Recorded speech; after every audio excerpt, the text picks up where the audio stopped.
बीजवधे देवी चण्डमुण्डविनाशिनी रूपं देहि जयं देहि यशो देहि द्विषो जहि निशुम्भ निर्नाशि त्रैलोक्यशुभदे नमः रूपं देहि जयं देहि यशो देहि द्विषो जहि वन्दिताङ्घ्रियुगे देवी सर्वसौभाग्यदायिनी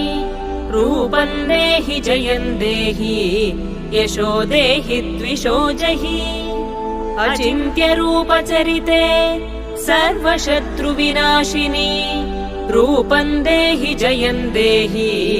यशो देहि द्विषो जहि न तेभ्यः सर्वदा भक्त्या